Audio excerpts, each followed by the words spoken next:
Welcome, everybody. Today I'm here with Mario Scian, who I came across through one of his blog articles that I read 2 years ago.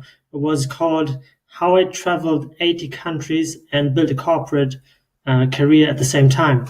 And I visited back this article a couple of days ago and thought, why shouldn't I connect with that person? Because this is really something I want to do, travel and work and combine the two. And he also gave some really nice tips on negotiating to be able to work and travel more at the same time. So thank you very much for taking your time and welcome, Mario. Thank you. Pleasure to be here. Thanks for connecting. Yeah, no worries. I want to start right away with a question that you might not have expected. It's not so much to do with your article. So what is something that you believe that other people think is insane? That's a Peter Thiel question, right? So, I think, and I was just talking with a friend about it a few hours ago, I think that within 15, 20 years or something like that, when solar energy becomes like very, very cheap, we'll have unlimited electricity and unlimited power for the cheap. And because of that, let's say we wouldn't be worried about water because you can have diesel plants all around the world and factories running almost on free power. And because the prices of solar panels are going so much down and there's so much sunlight everywhere in the world, I mean, that's in theory possible to see within our lifetimes and can be a really game changer, and it's absolutely crazy. And people know things, people know that solar power is coming and so on, but then when you actually see how powerful it is and how powerful it can be, that big believer in. So probably you didn't expect that answer either. No. There you go. That's nice. I was searching for unexpected answers. Yeah. So, but that would also make a big difference for how we live. Yeah, I mean, like the thing is that our society is like runs on energy, right? I mean, everything needs electricity, everything needs energy, from cars to power the lights in the building and so on. Exactly. And if you look into solar power, it's already cheaper than coal in certain areas around the world. At least the generating of electricity. The only thing that it's kind of still a roadblock is the battery power to keep the solar power, for example, for nights and so on. Right. And that is also getting cheaper because of electric cars. And it's not crazy that within our lifetimes for sure, but probably even less. There are some areas around the world where solar power just becomes the norm and becomes so cheap that you can have like just so much more power to do things with. You would be able to put plants to take salt out of the water and use that water to irrigate. You can have cheaper transportation all around the world. Cities can change. It can be a huge revolution, and the technology is there. It's not that it's just so crazy. I was just talking now with a friend. The guy is Dutch actually as well, from Netherlands, and he has been now working in Africa for the last few years, 2-3 years, working with solar energy. And he tells me, like, in some places down there, it's already cheaper than, I mean, for someone to have solar power than anything else in the market in terms of electricity, and it's only getting even more cheaper and cheaper and cheaper. So I think that's going to change the world a lot, and the technology is already there. Just, I think I see more into it than other people do. But, yeah. Amazing. Well, thank you. That's a good insight. Okay, I would like to now actually connect with what the reason I connected with you. So I got to know you because you build your career and you travel a lot at the same time. So I would like to know how that kind of lifestyle started. That would start because, like, I always loved traveling. I think a lot of people would connect with that. They always wanted to go and see the world. Yeah.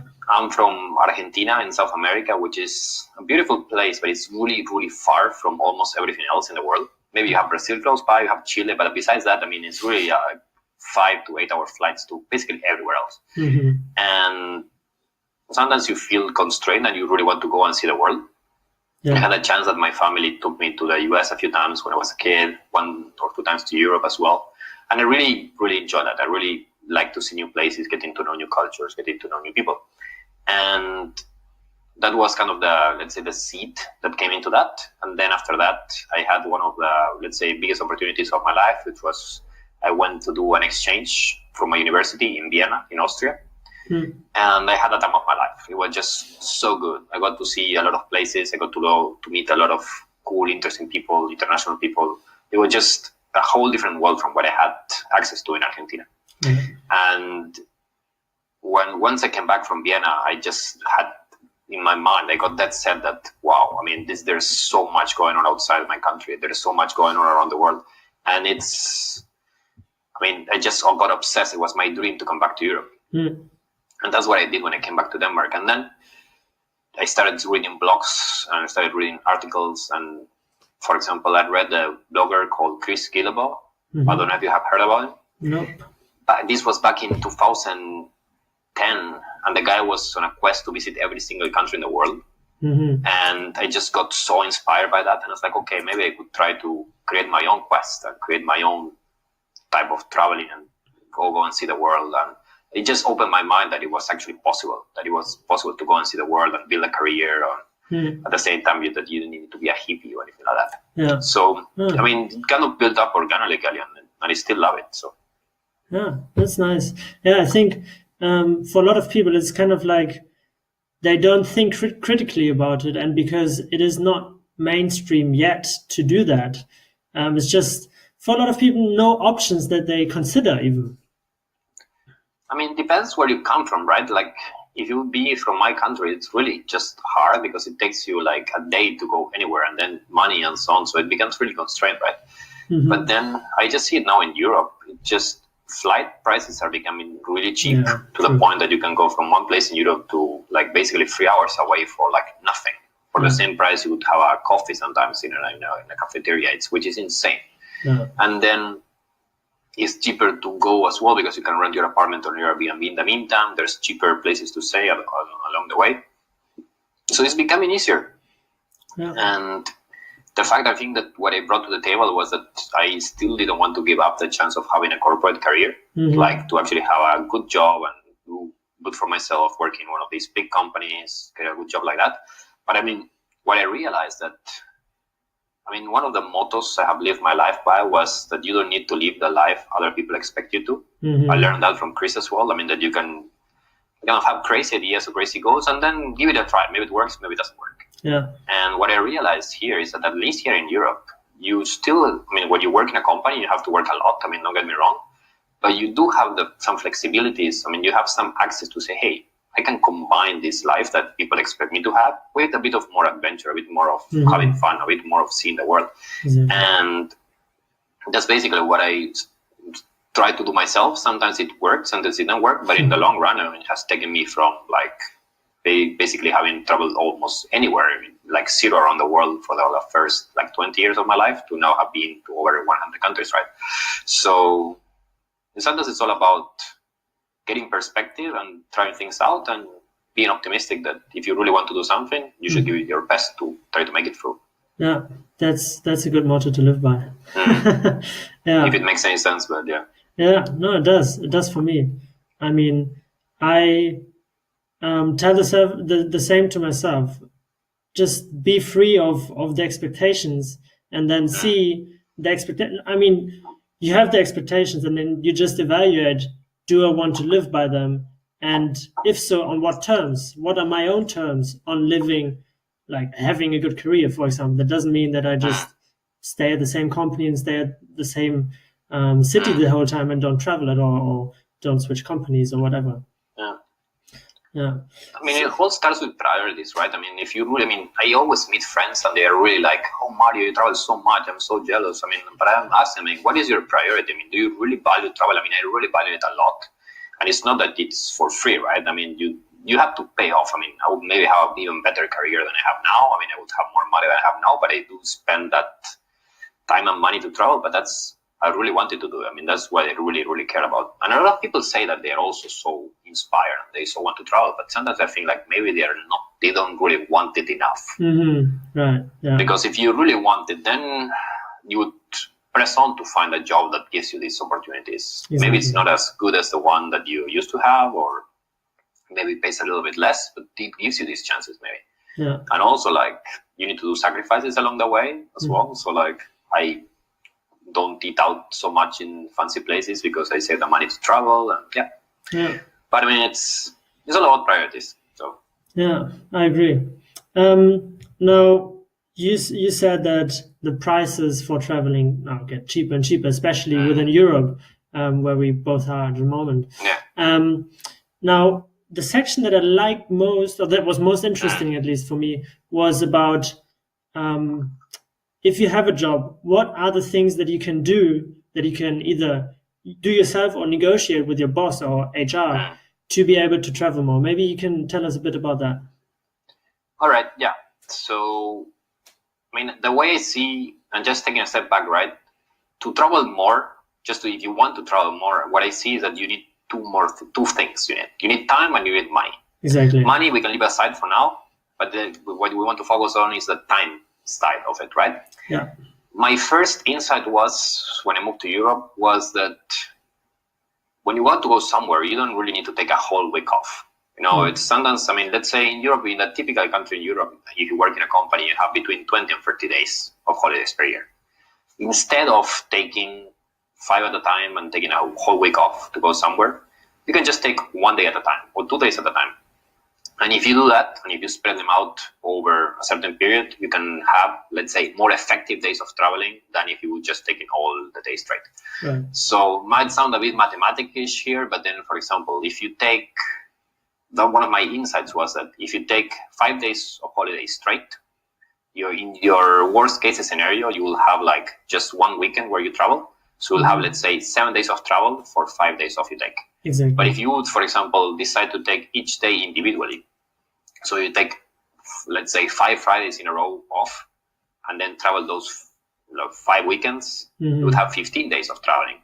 Exactly. So it's things like this. So first, it's about unlocking more of your travel potential by just using your holidays better. That's just simple. I think in some countries it's much harder. For example, I know that in Brazil or in some places in South America, they don't allow you to do something like this, but they do in Europe. So you should, of course, just do that.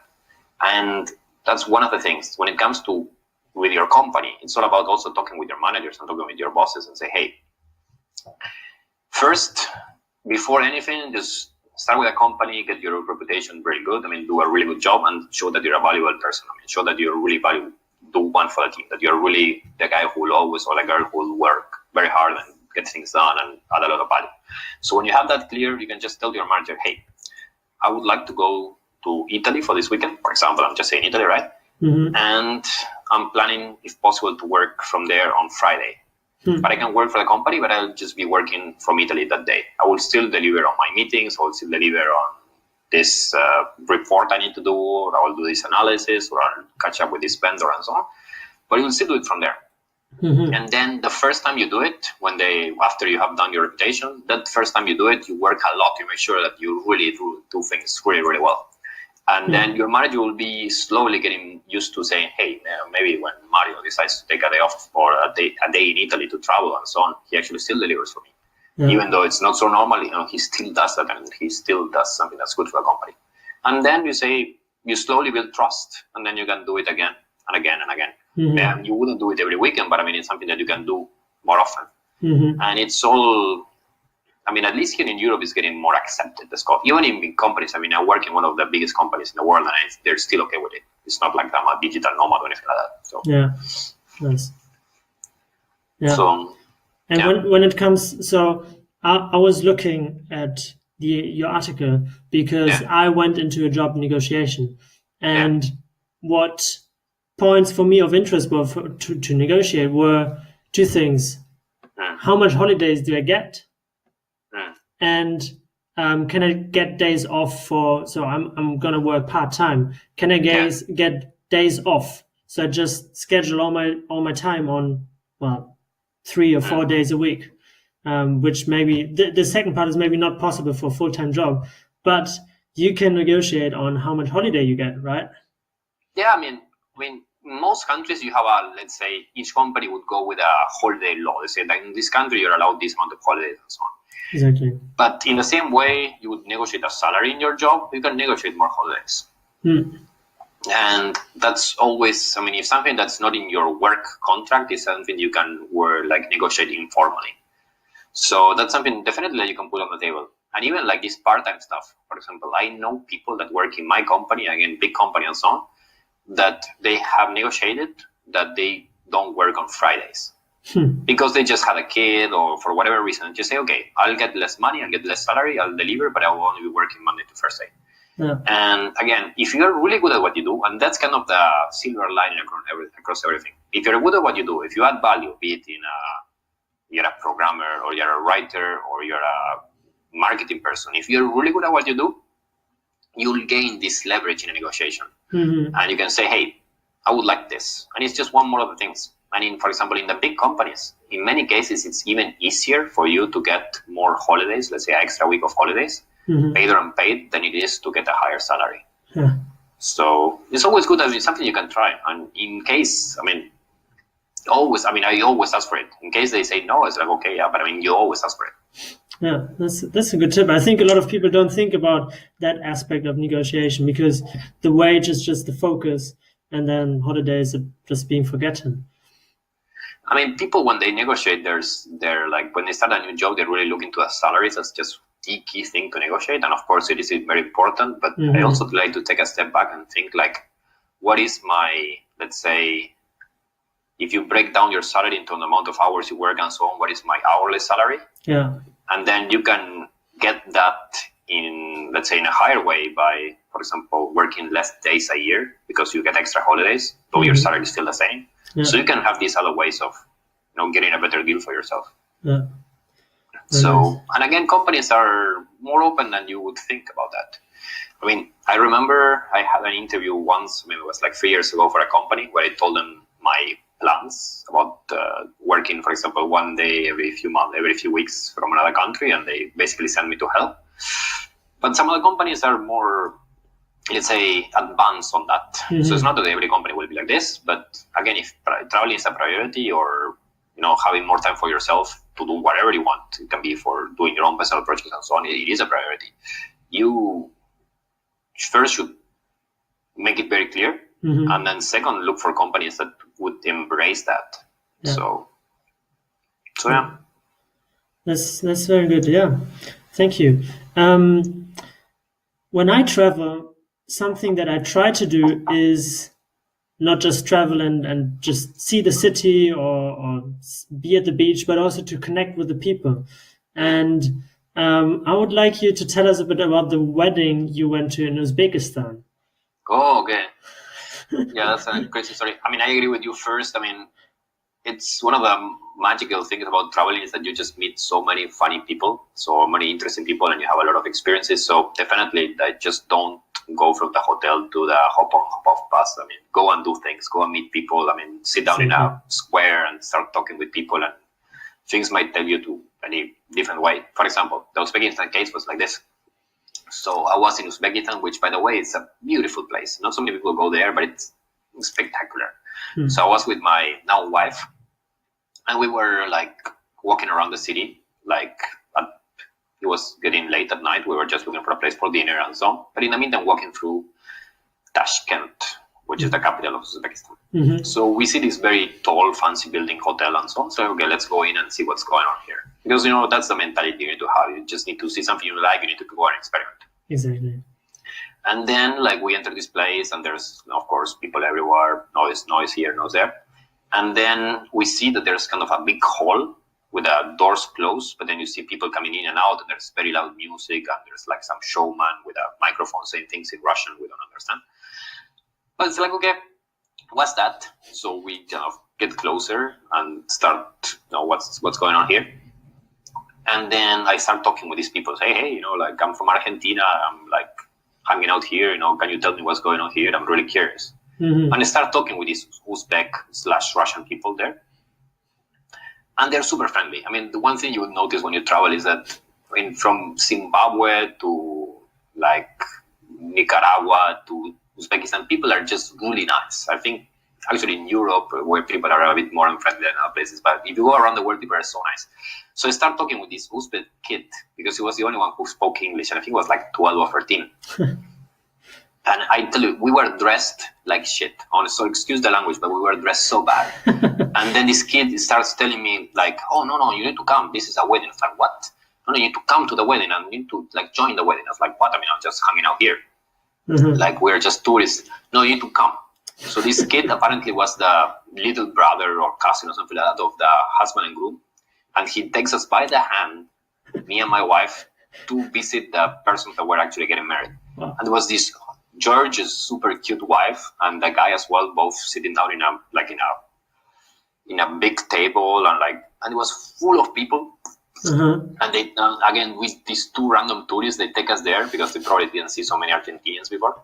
And we start taking photos with the wife, photos with the groom, and they're like, "No, please stay." And we start dancing with them, and they start giving us drinks. We need to sit down with them and have. I mean, we were looking for dinner. We just sit down there and started talking with people, and they tell us their anecdotes. And I mean, again, it was just a random thing in Uzbekistan. I mean, we'd never would have expected that. But I mean, this is the whole idea of just being curious, meeting people, and then sitting down and just spending hours trying to speak in broken English with Russians and Uzbek people about life and travel, and show them photos of where I had been in the different countries, and they would show me their photos and they introduced me to their kids. It was really fun.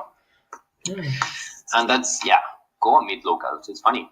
Yeah, that's amazing story. I always love to hear these kind of stories where you just connect with the locals in a way that you just completely didn't expect. And that's all about being just social. I mean, there's now multiple ways to do it. I mean, you have couch surfing. I use that a lot when I was traveling before, especially when I was traveling solo. But then it just, I hear stories about my own friends as well that, I was just talking with a few friends last weekend, and they just came back from Iran.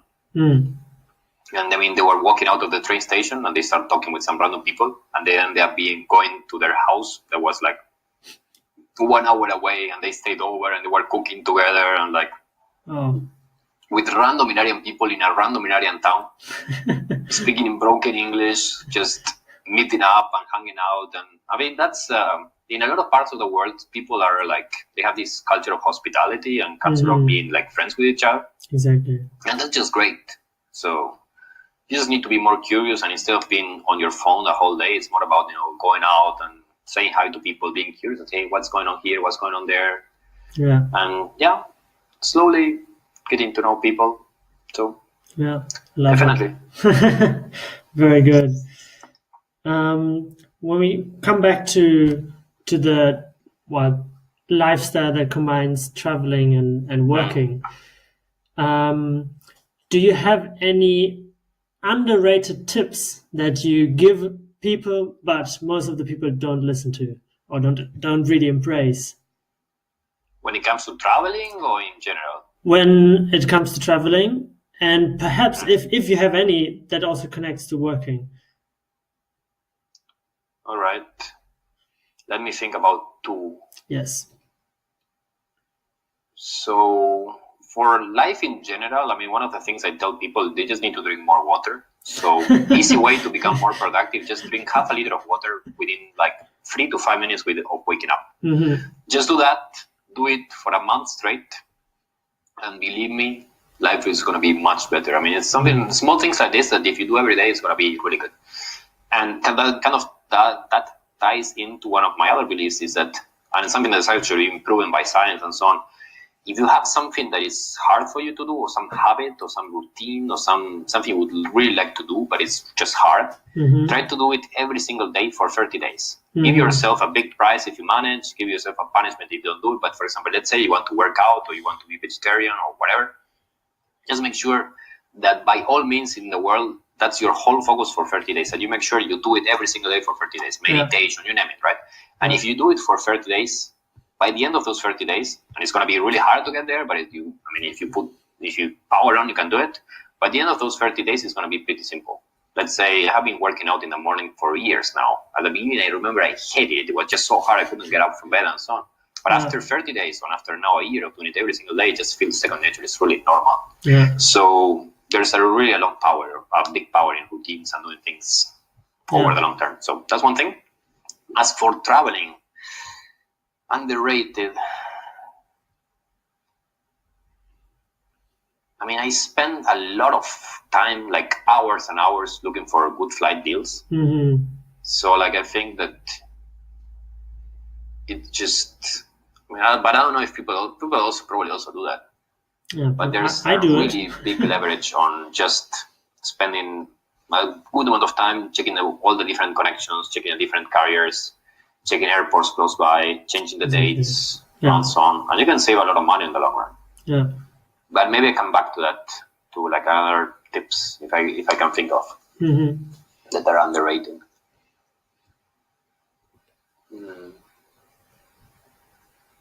Yeah, I don't know. Perhaps something too simple that people think, well, that's too simple, that's not gonna work, or that's not worth it. The thing is that with traveling, I mean, if you look at my articles and the things I have been written about traveling, I think it's all simple common sense. It's not really that complicated. It's not really that hard. But a lot of people just don't do all the things, right? Right. So, like, and for example, as a principle, negotiate everything. Never accept a specific X price, right? Let's say you want to go to a specific hotel. I mean, and the price it's set amount. I mean, you can always give them a call and say, hey guys, like I see that our website price is this amount, but I would like to go on book and I would like to have this price. And then ask. I mean, sometimes they don't give you discount, but many times they give you discount. Or now I'm planning my next trip and I'm bargaining really hard with all the tour companies or with the hotels and so on, just to say, hey, take that extra 10 minutes and ask for, hey, I think that your prices are too expensive. I want a 20% discount, 10% discount. Always ask for discounts. And then, that has saved me so much money in the long run. And people are just sometimes afraid of getting told no. But, I mean, you just need to ask. It's kind of a habit. You get used to it. But nice. I just see it now. I mean, these companies say, hey, no, Mario, I'm planning to go to Ethiopia, or I would like to go to there for Easter. And then, like, these companies tell me, okay, if we want to do this tour, like with this place, this place, it would cost you this amount of money. And that's the final price. Okay, I ask you, okay, is this the real? I mean, then I would just say, I can't do this price, but I want something within this range. What can you do about it? Sometimes they would still say that was a final price, sorry, but many times they would be a bit more flexible and they'll say, okay, we can give you $200 discount, but you will have to, maybe spend in this hotel instead of that one and so on. But you keep asking. I mean, that's across the board. That's what probably one of the things that have saved me the most money. And I have told people to do as much as they should. Yeah. But they don't do as much. Yeah. So negotiate more. That's a good suggestion. I'm gonna do that next time. I'm gonna try out how that works. So where are you going next time yourself? So we're thinking of Morocco, but those are tough negotiators. The Arabs, Bedouins. Good place to start then. To practice for sure. Yeah. So we'll see. But do you usually do that by email or by phone, or does it not matter? I mean, the best way to negotiate is always face to face. So if you have the chance, for example, I give you a super simple. Now I remember actually one. I give you an example. If I'm on my own, that's easier because like I'm more of my wife sometimes is tired and so on. Every time I go to a hotel and I'm in the negotiation mood, I would check into my room. I would go down and tell the hotel and say, hey guys, I have paid this amount of money and I got a room that is not up to my standards. It's too low or it's too noisy or whatever. I want a better room. You would be surprised by the many times. I would do it with a stone face and say in a very cordial way without being very assertive and without being very confrontative and say, hey, I'm paying this amount of money. I don't want to be disappointed. I think that this room is not up to the standards. I need an upgrade. I don't say, can you give me an upgrade? I say, I need an upgrade. And more than half of the times they would give me either an upgrade or they would give me something else for free. If they tell me, okay, no, Mario, we can give you an upgrade because we are full. I'm sorry. I say, okay, what else can you do for me? Free breakfast or free dinner or whatever. But you can't believe how many times they would give you something. Or sometimes even just show up at the reception and say, hey guys, you know what? even before you go up and check the room, say, hey guys, I want a free breakfast. Or I want also this and this and that. I had a friend that went to the hotel and got a free breakfast. I mean, I would like to have it here. In many places, they will actually give you stuff like that, which is hard to believe it. But I mean, like, if you don't ask, you don't get it. Oh, yeah, it is hard to believe. It's great how many things you can get if you just negotiate a bit, isn't it? I mean, you just need to ask. I mean, many places you will tell you, no, sorry guys, sir, no. Mm-hmm. Has happened, I think, when was it? I went to a store like 2 or 3 days ago, and we were like buying something for our house, and it was pretty expensive. So I say, hey, we're buying this. I want this for free. And they looked at me and they said no, because Denmark is a bit unfriendly, right? But in many places they will be like, okay. I was like, okay, yeah, fine. Oh, so you need to ask. So yeah, nice. Okay. So I imagine that through the traveling, your worldview and how you perceive things have changed, have evolved. And I would like to ask, if anything, what would have been different when you started traveling when you were in Vienna or right after that? What would have been different if you had known already what you know now about like traveling, about maybe the logistics of traveling? I mean, it was also a different type of traveling, right? So when I was in Vienna, and then it was already now probably 9 years ago, 8 to 9 years ago. And I would have loved to have, for example, Google Maps or things like that on the phone. I mean, back then we didn't have, right? But I was really traveling on the super cheap. So I was doing couch surfing and just with the cheapest means of transportation possible, like hitchhiking, you name it. I mean, it was like totally crazy. And now I'm going to more of I still do that when I go to some places, but sometimes I just go now to farther away places. And sometimes, I mean, like if I would go to Ethiopia, I'm a bit uncomfortable to couch surfing there, for example. And it's also not really cost. I mean, the hotels are also very cheap, so you won't do that. Yeah. But what would I know? I think that one thing, and it's kind of a lesson that you see when you travel a lot, and it would be something the same other people that have traveled a lot would tell you, is that don't worry, it's going to be fine. People are good. So that's kind of across the board. I have been to places where I was so afraid about the security situation, or that, you know, that I would just be like, yeah, I mean, like El Salvador in Central America. I was really worried when I went there. I remember the first time I went to Ukraine and Russia, or like when I went to Bosnia when I was in Europe. I was like, oh, wow, it's so scary. And then I went to Tanzania or Kenya, Sri Lanka. I mean, you name it, with the crazy the country, and you always end up, you know, people are so scared and it's not going to be good. Be careful, get your insurances, don't talk to people and so on. And when you're there, it's all okay. I remember in El Salvador, people were like, oh, Mario, you need an armed escort when you're around El Salvador. And I ended up walking with them. I mean, I just hired a guide who showed me around. And we were walking in the park and walking everywhere with people and hanging out and playing. Even we stopped for like 20 minutes and I played football with some random people as well. So it's going to be fine. Don't be afraid. Just go. I mean, don't go, to Iraq or Syria. You know, there's some places where you don't cross the line, right? But in most places, it's going to be okay. Yeah. Just don't be stupid. But that's a very good message, I think. Yeah. All right. Well, Mario, I know that you don't have all the time of the world, so I want to thank you very, very much for doing this interview. And I want to give you one last word to tell the people where they can find out more about you. If they want to find more about me and hear tips about productivity or traveling or other things I have learned across the many years, you can go to my website, which is www.mariosian.com. Cian is S like Sierra, C like Charlie, I-A-N. And of course, feel free to write me over there. So I'll be happy to hear your questions or hear what you want to say. Okay. So, but thank you for having me, actually. It was a good time. Yeah. My pleasure. Yeah. Good luck. All right. Bye.